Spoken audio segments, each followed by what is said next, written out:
Bienvenidos a nuestro devocional diario, un espacio donde conoceremos más de Papá Dios. Acompáñanos y no te pierdas de esta gran bendición. Living Stones Church.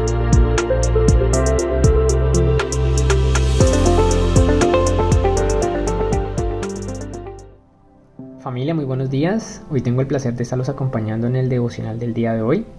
Como sabemos, el día de ayer terminamos la segunda carta de Pedro y hoy tenemos la oportunidad de hacer un resumen para consolidar todo esto que el Señor nos habló por medio de estos devocionales, por medio de la lectura de la palabra. Pero antes de esto, yo los quiero invitar a que me acompañen en una corta oración para que le pidamos al Espíritu de Dios: Señor, sé tú, Señor, proveyéndonos de la sabiduría, Señor, que compete al conocimiento de tu voluntad, Señor. Venimos el día de hoy, Señor, con hambre y con sed de conocerte a ti más profundo, Señor, de salir de la superficialidad, de aprender a depender de tus palabras, de tu consejo, de tu instrucción, Señor.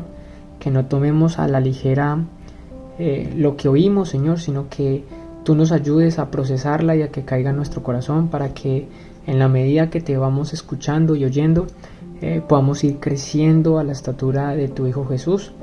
Te damos gracias y nos quedamos en tu presencia, y en el nombre de Jesús hemos orado. Amén. Bueno, como veíamos esta semana, hicimos un viaje por toda la segunda carta de Pedro, y hay algo que me llamó mucho la atención, y es cómo Pedro se presenta. Dice en el versículo 1, capítulo 1, versículo 1, dice: yo, Simón Pedro, esclavo y apóstol de Jesucristo, les escribo esta carta a ustedes que gozan de la misma preciosa fe que tenemos. Y a mí me llama la atención porque sé que Pablo hace lo mismo. En muchas de sus cartas se presenta como un esclavo.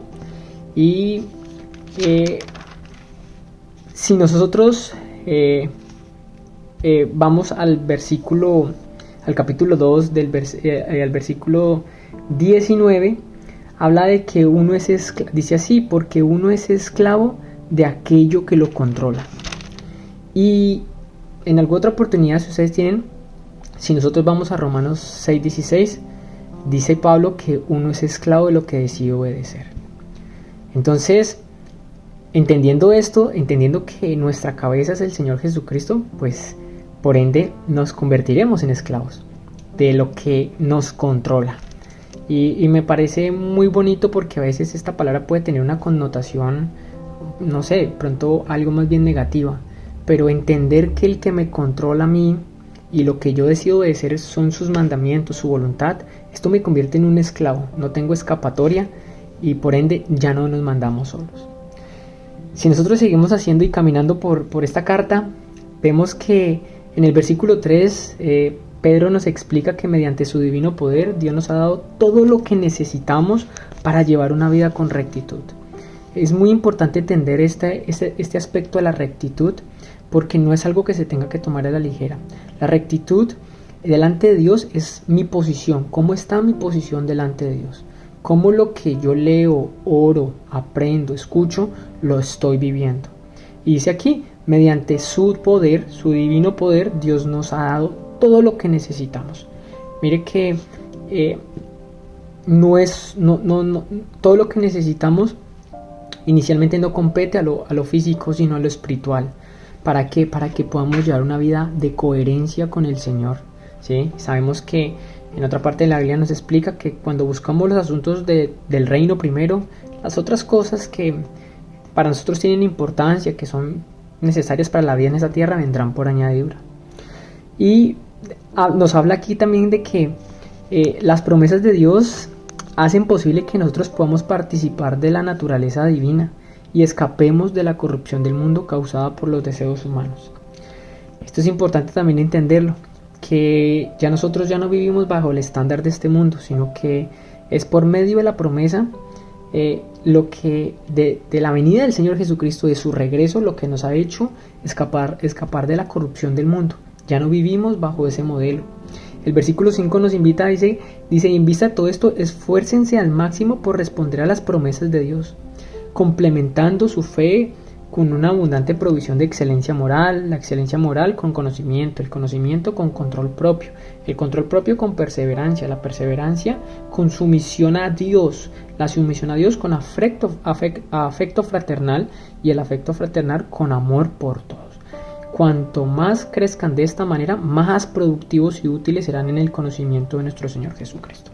Y yo creo que también esto es muy importante resaltarlo en el sentido de que a veces no podemos decir que no tenemos nada que hacer, ¿sí? Si hay cosas que no suceden, el Señor siempre me ha llevado a hacerme esta pregunta en Él. Si esta es una situación que yo quisiera no ha sucedido, entonces ¿para qué sí es el tiempo? Y es el tiempo para que nos esforcemos en estos asuntos que competen a lo espiritual, ¿sí?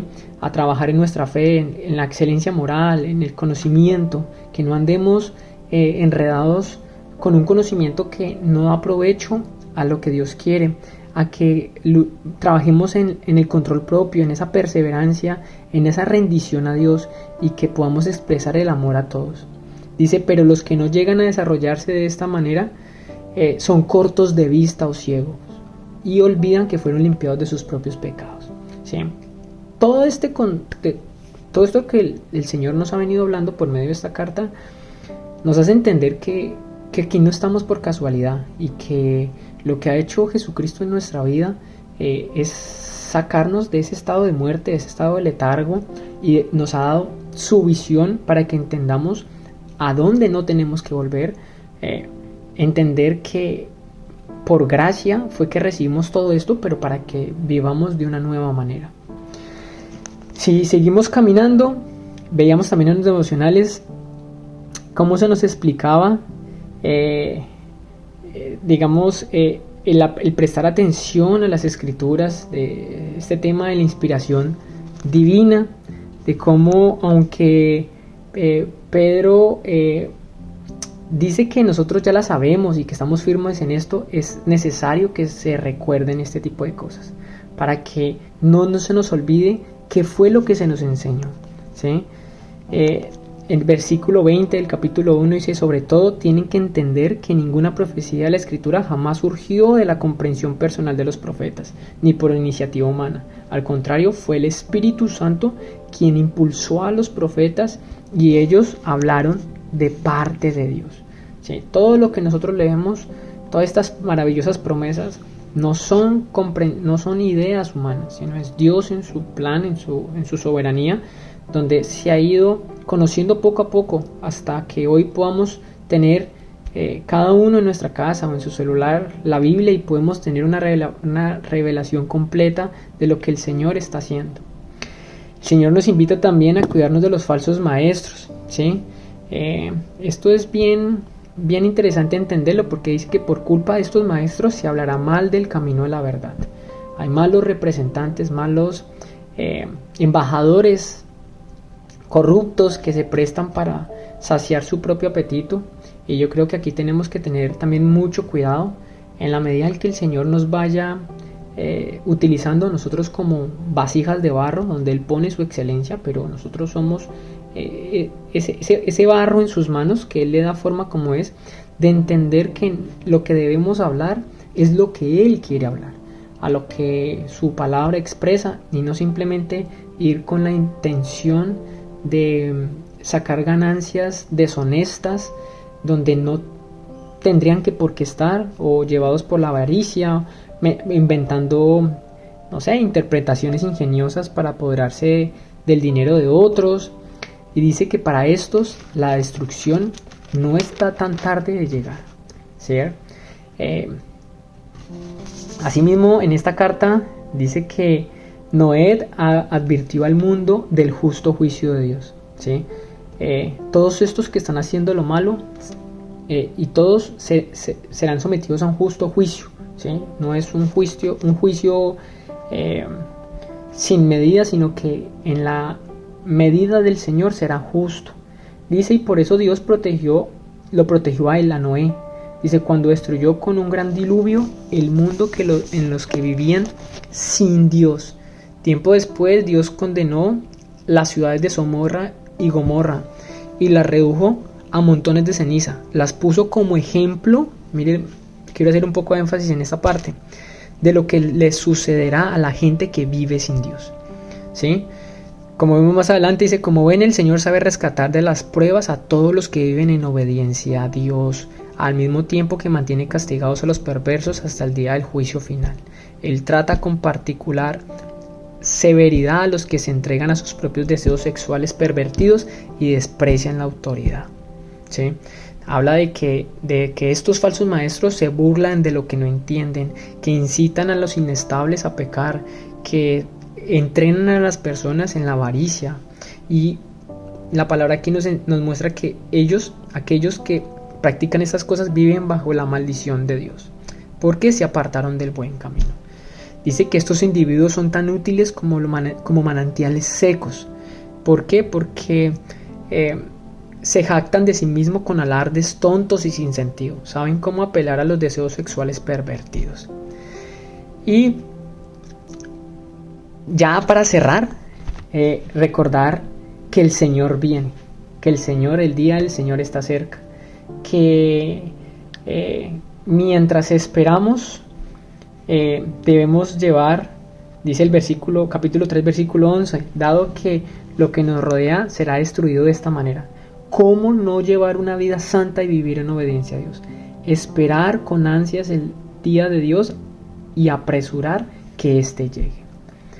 Dice el 14, por lo cual, queridos amigos, mientras de nuevo esperan que estas cosas ocurran, hagan todo lo que es posible para que se vea que ustedes llevan una vida pacífica, que es pura e intachable ante los ojos de Dios. Y el versículo 15, y recuerden que la paciencia de nuestro Señor da tiempo para que la gente sea salva. No es que el Señor retarde su promesa, el Señor viene, pero está esperando con paciencia que muchos procedamos al arrepentimiento, así como el Señor nos ha venido trayendo en su misericordia y en su gracia hasta este punto donde reconocemos que sin Él no somos nada, que sin Él no hay vida. El Señor espera con paciencia que muchos puedan llegar a este punto del arrepentimiento y que podamos decir que es Él el que controla nuestra vida. Personalmente pienso que esta carta, en esta segunda parte, es muy concreta y nos lleva a poner y a ejecutar por obra lo que hemos aprendido, lo que está escrito en la palabra, que no tengamos tiempos ociosos, sino que practiquemos en todas estas cualidades que la Biblia y estas virtudes que provienen de Dios, en las cuales tenemos que trabajar. No podemos decir que no sabemos qué hacer, no sabemos por dónde caminar, sino que tenemos el camino y paso a paso iremos caminando y paso a paso iremos creciendo y creciendo a la medida de que Él quiera y que nos lleve a que sigamos y podamos ser aquellos que reflejan su imagen y su semejanza. Bueno, terminemos con una oración dándole gracias a Dios por este tiempo devocional. Te damos gracias, Padre eterno, Señor, porque tu providencia, Señor, es más que suficiente, Señor. Gracias porque en ti, Señor, está nuestra felicidad. En ti, Señor, está la sabiduría que necesitamos, Señor. Ayúdanos, Señor, y abre nuestros ojos para que podamos seguir viendo la verdad. Y así como dice en el versículo 17, queridos amigos, ustedes ya saben que estas cosas, ¿cuáles son estas cosas? Así que manténganse en guardia, Señor. Entonces no serán arrastrados por los errores de esa gente perversa. Te pedimos, ayúdanos a entender, Señor, a estar en guardia y que no seamos arrastrados por errores, Señor, sino que siempre tengamos la mirada en ti, Señor. Te damos gracias y en tu presencia nos quedamos y en el nombre de Jesús hemos orado. Amén. Familia, nos vemos en una próxima oportunidad.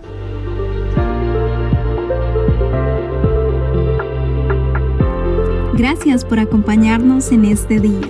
Te esperamos en nuestro próximo devocional. Dios te bendiga.